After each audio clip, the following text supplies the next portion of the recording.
29 de noviembre de 1776. Océano Índico. El capitán Jacques-Marie Boudin de Tromelin llevaba semanas navegando hacia una isla que, según los registros coloniales, debería estar desierta. La habían llamado Île de Sable, Isla de Arena. Era poco más que un arrecife olvidado, plano como una mesa, perdido en medio de la nada. No había razón para ir ahí, pero había una razón que llevaba 15 años esperando. Cuando los marineros vieron la costa, algo no cuadraba. Había humo, una columna fina, casi tímida, que subía desde la playa.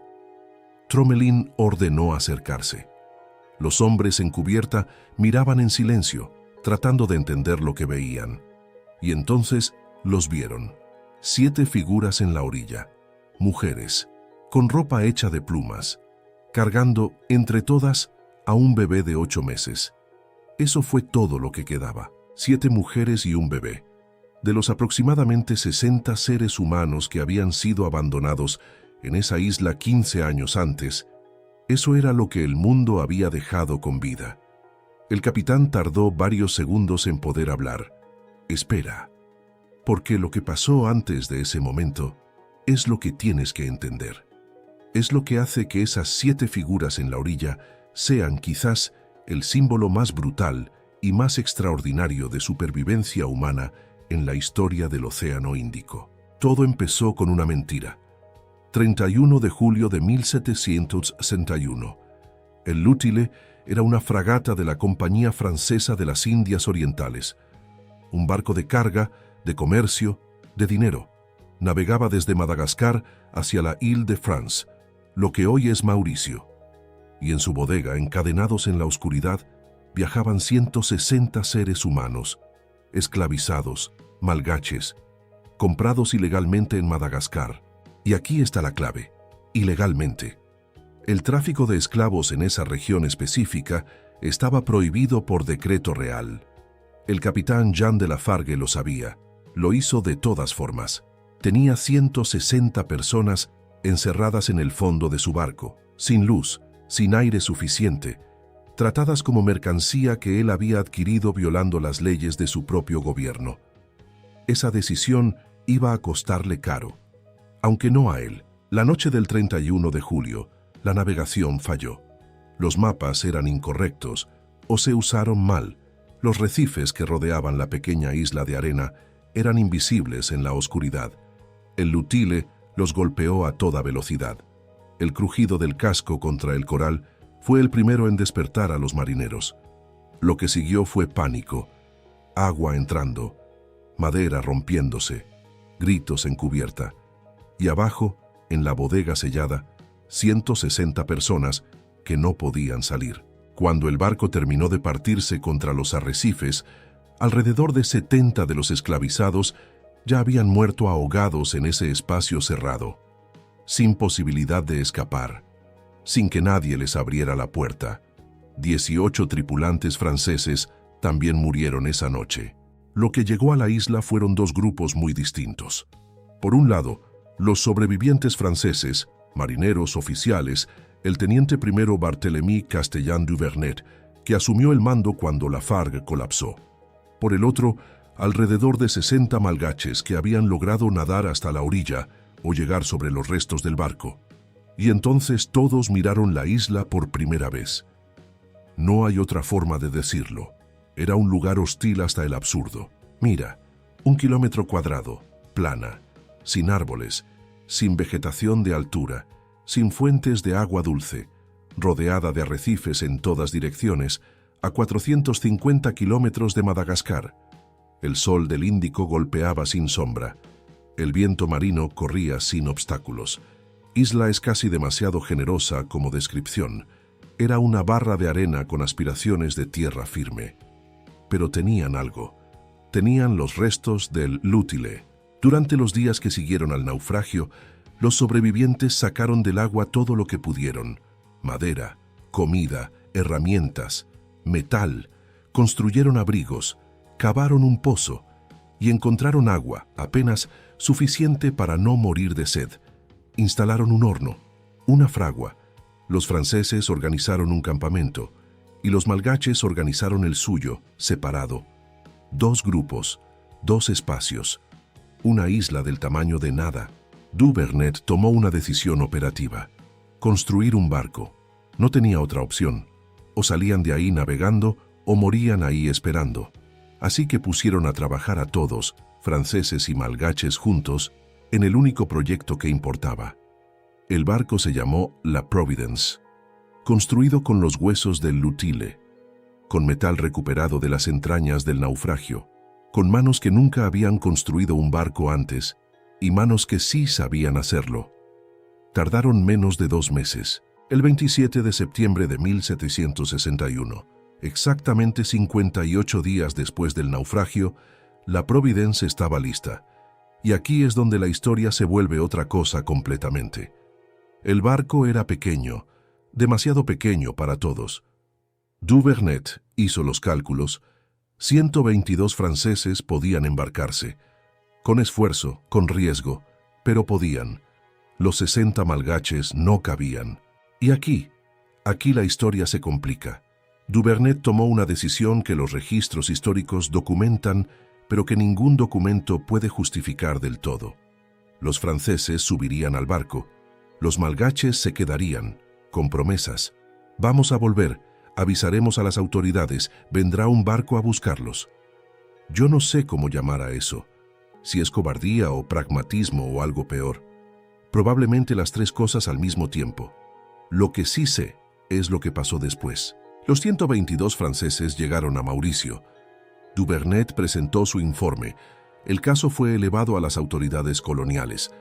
El naufragio fue documentado. La situación de los malgaches abandonados fue reportada. Y nadie fue a buscarlos. No en semanas, no en meses.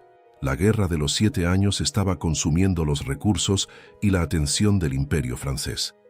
Había otras prioridades. La logística era compleja. La isla estaba lejos. Los abandonados eran esclavos. Ilegales, además, según el decreto que la Fargue había violado. Y así pasó un año, y otro, y otro.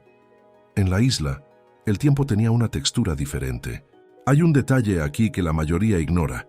La isla no tenía árboles, ninguno. Y sin embargo, los sobrevivientes malgaches mantuvieron un fuego encendido durante años. Años.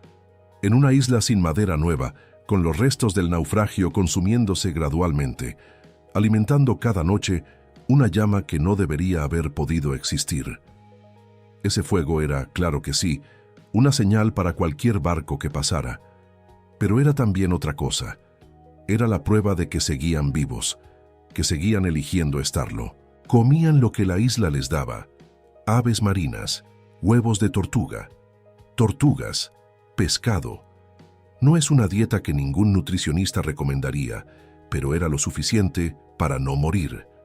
Construyeron casas de coral, estructuras permanentes con piedra extraída del arrecife, trabajada con herramientas hechas de metal del barco. Las excavaciones arqueológicas que comenzaron seriamente en 2006 encontraron todo eso.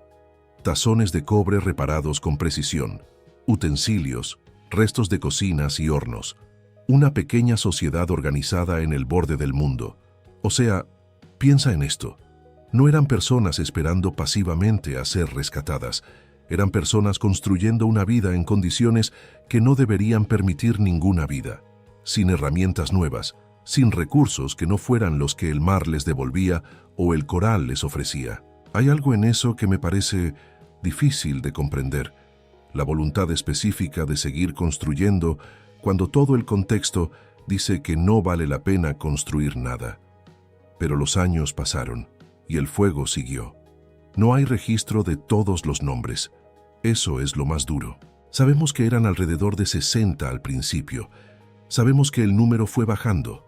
La enfermedad, el agotamiento, los accidentes en un ambiente sin margen para el error, el simple paso del tiempo en condiciones que desgastan a cualquier cuerpo humano. 5 años, 10 años. Nadie en el mundo oficial parecía urgido por la situación. Había habido intentos. Registros sugieren que alguna misión fue considerada, luego pospuesta, luego olvidada. El contexto colonial francés No ponía a las personas esclavizadas en el centro de ninguna prioridad de rescate. Y sin embargo, en esa isla, alguien seguía encendiendo el fuego cada noche. Eso, en mi opinión, es lo más extraordinario de toda esta historia. No la ingeniería de las casas de coral, no la capacidad de alimentarse en un ambiente tan hostil.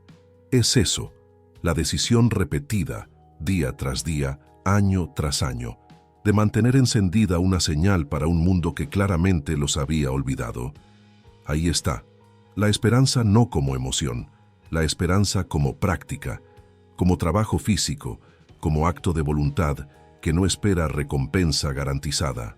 Cuando Tromelin llegó en noviembre de 1776, habían pasado exactamente 15 años, 4 meses y 29 días desde el naufragio. Lo que encontró no era lo que esperaba. 7 mujeres, un bebé de 8 meses, ropa hecha de plumas de aves marinas porque la tela hacía mucho tiempo que se había desintegrado. El pozo seguía funcionando, las casas de coral seguían en pie y el fuego todavía ardía. 15 años, sin reabastecimiento, sin contacto con el mundo exterior, sin certeza de que alguien vendría alguna vez. Y el fuego nunca se apagó. Tromelin los llevó a Mauricio. Fueron declarados libres. Ese es el registro oficial.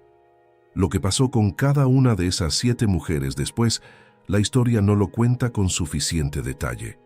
El bebé, al menos, sobrevivió al viaje. La isla cambió de nombre. Île des Sables se convirtió en Tromelin, en honor al capitán que finalmente fue a buscarlos. Es curioso, en un sentido seco, la isla lleva el nombre del hombre que llegó, no de los hombres y mujeres que la habitaron durante 15 años. No hay forma de saber si alguna de esas 7 mujeres habría querido eso. Probablemente nunca pensaron en eso. Tenían otras cosas en qué pensar. Los arqueólogos que trabajaron en Tromelin, a partir de 2006, encontraron algo que los registros escritos no podían transmitir del todo. Las marcas de una vida construida con lo mínimo absoluto, tazones de cobre que habían sido reparados múltiples veces, el metal trabajado una y otra vez para extender su utilidad, hornos que habían servido durante años, estructuras que no eran refugios temporales, sino casas. Casas hechas para durar. No sé por qué, pero esto siempre me impacta. La diferencia entre construir algo que aguante esta noche y construir algo que aguante 10 años. Es una diferencia de mentalidad, de perspectiva sobre el tiempo, de decisión sobre cuánto vale la pena invertir en el lugar donde estás, incluso si ese lugar es una trampa. Esas personas construyeron para durar. En una isla de arrecife de 1 kilómetro cuadrado, sin árboles, sin agua dulce natural, a 450 kilómetros del continente más cercano. La biología dice que muchas de esas cosas eran imposibles de sostener durante 15 años. Ellas no lo sabían, o quizás sí lo sabían, y siguieron de todas formas. El Lutile nunca debería haber estado en esas aguas con ese cargamento. Jean de Lafargue sabía que transportar esclavizados desde Madagascar era ilegal. Lo hizo por dinero, por la lógica fría del comercio colonial que convertía a los seres humanos en unidades de carga. El naufragio fue en cierto sentido el resultado directo de esa decisión. El barco iba donde no debía ir, haciendo lo que no debía hacer, y los que pagaron el precio más alto no fueron los que tomaron esa decisión. Los 70 que murieron ahogados en la bodega sellada mientras los marineros escapaban por cubierta, ellos pagaron. Los que sobrevivieron al naufragio y fueron abandonados con promesas vacías, ellos pagaron. Los que no llegaron a ver el barco de Tromelin, porque los 15 años fueron más de lo que sus cuerpos podían sostener. Ellos pagaron. Lafargue desapareció de los registros históricos después del naufragio. Duvernet salvó a sus marineros y entregó su informe y siguió con su vida. Y en la isla, el fuego seguía ardiendo. Hay una pregunta que los historiadores del colonialismo discuten cuando analizan el caso de Tromelin. No es una pregunta fácil y no tiene una respuesta fácil. ¿Qué dice sobre un sistema el hecho de que 60 personas pudieran ser abandonadas en una isla durante 15 años, que el caso estuviera documentado, que las autoridades lo supieran y que nadie se considerara especialmente urgido a actuar. No es retórica, es una pregunta que tiene respuestas concretas, históricas, estructurales. El sistema colonial francés del siglo XVIII tenía una jerarquía clara de quién importaba y quién no. Los malgaches abandonados en Tromelin estaban en esa jerarquía, en el lugar más bajo posible, esclavizados, ilegales, sin familia con influencia política que presionara por su rescate. El fuego que encendían cada noche era también eso, una señal hacia un mundo que había calculado que no valía la pena responderla. Que al final alguien respondiera, aunque tardara 15 años, no cambia el cálculo original. No lo justifica, solo dice que el sistema tenía grietas y que a veces alguien se colaba por una de esas grietas. Tromelin está hoy administrada por Francia. Tiene una estación meteorológica automática. Algunos investigadores la visitan periódicamente. Los arrecifes que destrozaron el Lutile en 1761 siguen ahí, igual de implacables, igual de invisibles en la oscuridad. Las casas de coral que construyeron esas mujeres ya no están en pie, pero sus fundaciones permanecen. Los arqueólogos siguen encontrando fragmentos, metal trabajado, restos de utensilios, evidencia de fuegos sostenidos durante años en un lugar donde sostener un fuego no debería haber sido posible. El bebé que Tromelin llevó a Mauricio en noviembre de 1776 tenía 8 meses. Si vivió una vida normal, murió en algún momento del siglo XIX. Si tuvo hijos, ellos murieron también. La cadena se pierde en los registros incompletos del período colonial. No sabemos sus nombres, no sabemos los nombres de las 7 mujeres que estaban en la orilla cuando llegó el barco. Los archivos históricos no los preservaron con el mismo cuidado con que preservaron el nombre del capitán que los rescató. Eso también es parte de la historia. Hay algo que los casos extremos de supervivencia revelan sobre los seres humanos que los estudios psicológicos en condiciones normales no pueden capturar del todo, y es esto: la capacidad de sostener una estructura cuando no hay ninguna razón externa para sostenerla. No me refiero solo a las estructuras físicas, las casas de coral, los hornos, el pozo. Me refiero a la estructura interior, la decisión de seguir organizando el tiempo, de seguir dividiendo el día en trabajo y descanso, de seguir encendiendo el fuego aunque nadie en el horizonte pudiera verlo. Los psicólogos que estudian supervivencia prolongada hablan del sentido de propósito diferido, la capacidad de actuar como si el futuro existiera incluso cuando toda la evidencia disponible sugiere que no existe. Es técnicamente una forma de ilusión cognitiva, una mentira que el cerebro se cuenta a sí mismo para poder seguir funcionando. Pero hay algo profundamente humano en esa mentira. Es la misma mentira que está detrás de todas las construcciones que duran más que sus constructores. El que planta un árbol cuya sombra no verá, el que escribe un libro que quizás nadie lea, el que enciende un fuego en una isla desierta para un barco que quizás nunca llegue, pero esa noche hay que encenderlo de todas formas. Las 7 mujeres que llegaron a Mauricio en diciembre de 1776 fueron declaradas libres. Eso consta en los registros. Lo que no consta es qué significó esa libertad en el contexto de la sociedad colonial de Mauricio en el siglo XVIII. Un lugar donde la esclavitud era la base de la economía y donde una persona malgache liberada no tenía automáticamente un lugar, ni una red, ni una historia reconocida. Digo que fueron libres, pero esa palabra es pequeña, muy pequeña para todo lo que habían cruzado para llegar a ese momento. Habían sobrevivido un naufragio, habían sobrevivido el abandono, habían construido una sociedad funcional en uno de los ambientes más hostiles del planeta. Habían criado al menos un niño en esas condiciones y habían mantenido encendido durante 15 años un fuego que el mundo no merecía ver. Eso no se llama supervivencia. Eso no tiene nombre suficientemente grande en ningún idioma. La isla Tromelin tiene hoy nombre de hombre, el hombre que llegó en 1776 y se llevó a las 7 mujeres y al bebé. Es justo, en el sentido más estrecho, Él fue quien actuó cuando finalmente alguien actuó. Pero cada vez que leo sobre Tromelin, lo que me quedo pensando no es en el capitán del barco de rescate.